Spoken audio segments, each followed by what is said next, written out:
Quand l'Algérie joue, c'est le feu. Quand l'Algérie joue, c'est l'ambiance des grands soirs. Quand l'Algérie joue, ça pète l'audimat.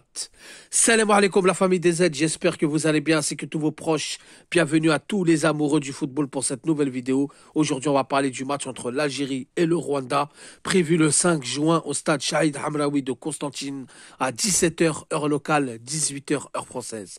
Alors les amis, comme vous le savez, Petkovic a fait une liste de 29 joueurs. Sur les 29 joueurs, il y en a deux qui sont sortis du stage. Il s'agit d'Abdelli et de Guitoun. Après des tests physiques non concluants, le coach Petkovic a décidé de les libérer du stage et donc il reste 27 joueurs. Ça ne va pas nous empêcher de faire notre composition de départ et notre tactique. C'est de ça qu'il s'agit aujourd'hui, les amis. Je vais vous donner ma composition de départ. Comment je vois les choses face à l'équipe du Rwanda qui, je le rappelle, est second des éliminatoires à la prochaine Coupe du Monde 2026 derrière l'Afrique du Sud, qui à sa tête, Adel Amrouche sait à quoi s'attendre, connaît parfaitement cette équipe d'Algérie, connaît les joueurs algériens car lui-même est algérien.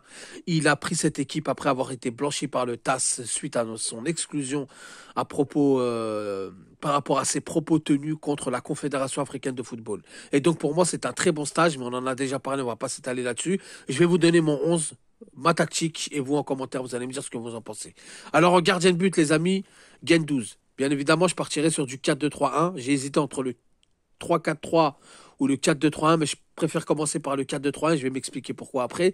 Donc Gendouzi dans les cages, ça sert à rien de tester, Mandrea on connaît, Ben Bot, malheureusement je pense qu'il ne le mettra pas, donc Gendouzi vu qu'il était là dans les derniers matchs en tant que titulaire, c'est vrai qu'il encaisse des buts bêtes, mais Gendouzi apprend, Gendouzi est là, Gendouzi s'installe.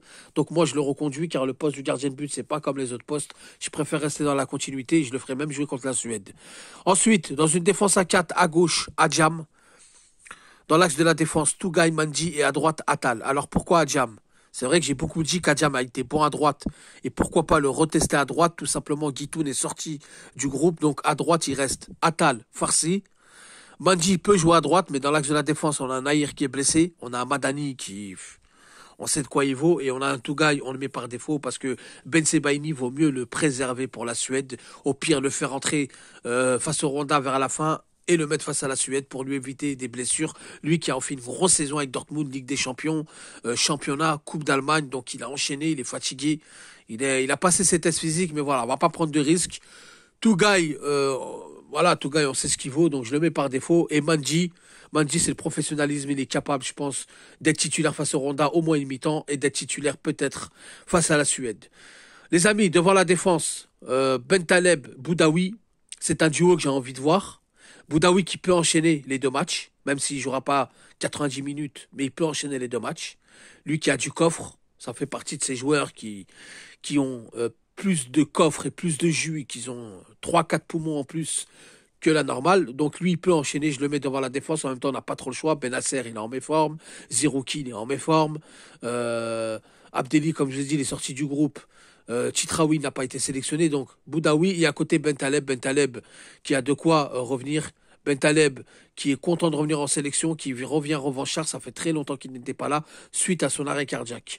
Ensuite, les amis, ailier gauche, Belaïli, ailier droit, Hadji Moussa, Andis Maza. Pourquoi Belaïli? Tout simplement, c'est les matchs qu'il aime, fin de saison, mois de juin, il fait beau, au stade de Constantine, chez lui en Algérie, c'est là qu'il fait mal, c'est là qu'il performe, aucune pression, il va faire mal le Pablo. Je le préfère à Benrama. Amoura, je le préserve. Gouiri, qui peut jouer à ce poste-là, je le préserve. Donc je partirai sur du Belaïli.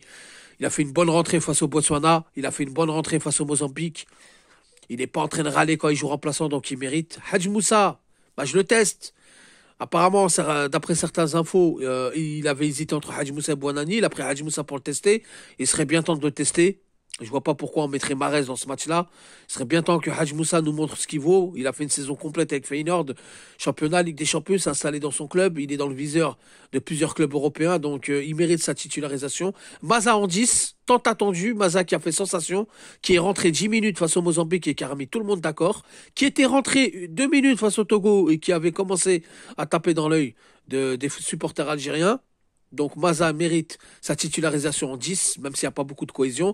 Et Chaka en 9 qui a une très bonne cohésion avec Maza. Chiaka, pourquoi Chiaka en 9? Gouiri, comme je vous ai dit, je le préserve. Bounedjah, vous connaissez ma position. Je préfère donner du temps de jeu à Chiaka face au Rwanda qui n'est pas une... C'est pour ça que ce match-là, c'est un très très bon choix en fait.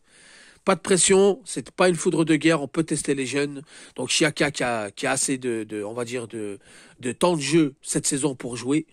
Il va nous montrer de quoi il est capable. Il a fait une très bonne rentrée face au Mozambique, complètement décomplexé dans un match, même s'il y avait déjà 5-1, dans un match qui comptait pour la Coupe du Monde. Donc là, match amical, Constantine, petit stade qui fait 20 000 places.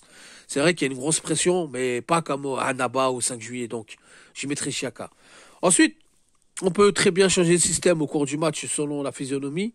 On peut faire sortir Tougaï, faire une défense à 3, monter Atal avec Adjam laisser Adjam, Manji, faire rentrer, donc sortir Tougaï, monter Atal et faire rentrer Aït-Nouri pour jouer en 3-4-3.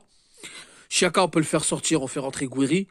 Belaïli, bah voilà, on peut le faire sortir, faire rentrer Hamoura ou Benrama et peut-être préserver Hamoura pour la Suède, parce qu'on sait ce qu'il vaut Hamoura, on sait ce qu'il vaut Gouiri. Moi, je pense qu'il faut vraiment tester les joueurs qu'on n'a pas encore testés. Et pour moi, Hadji Moussa, c'est primordial. Maza, c'est primordial. Chiacha, c'est primordial. Bentaleb Boudaoui, c'est primordial puisque en cas de défection de milieu de terrain, on peut très bien voir ce que ce duo donne. Peut-être que Bentaleb, il va tout arracher. Peut-être qu'il va faire l'unanimité. Peut-être qu'il va remettre beaucoup de monde d'accord. Adjam à gauche par rapport aux absences dans l'axe de la défense. Atal, pourquoi Atal, les amis? On sait très bien qu'Atal, quand il n'est pas blessé, quand il est en forme, Atal fait mal. Atal, s'il a passé les tests physiques avec succès à Sidi Moussa, Atal peut faire mal. C'est vrai qu'il s'est blessé en Afrique, au Botswana, donc en Afrique, en déplacement, dans une pelouse catastrophique, mais à domicile, sur une très belle pelouse, Atal peut dérouler. Atal, je pense qu'il a le coffre au moins pour jouer une mi-temps, voire 60 minutes. Donc je le mets titulaire face à la Suède, face au Rwanda, et par contre face à la Suède, je le ferai... On verra ce que ça donne, on verra son physique si ça tient, mais en tout cas, Atal, je le mets titulaire. Beaucoup vont me dire, mais Renard, tu te contredis, parce qu'à chaque fois, tu dis Atal, c'est fini. C'est vrai qu'à chaque fois qu'il se blesse, on dit que c'est fini, mais à chaque fois, il revient, il se reblesse, il revient, il se reblesse. Ce joueur-là, j'ai toujours dit, quand il n'est pas blessé et qu'il est en forme, il faut l'utiliser. T'as pas le choix. C'est l'un des meilleurs joueurs qu'on peut avoir quand il est en forme. Par contre, quand il se blesse, bah, il se blesse. C'est sûr qu'il peut pas être en forme, mais c'est sûr qu'il nous déçoit.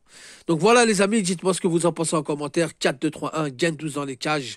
Adjam, latéral gauche. Atal, latéral droit, Tougaï Manji dans l'axe de la défense, Bentaleb Boudaoui devant la défense, Maza en 10, Belaïli à gauche, Hadji Moussa à droite et Chiaka en 9. Voilà les amis, dites-moi ce que vous en pensez en commentaire. N'hésitez surtout pas à liker, à republier.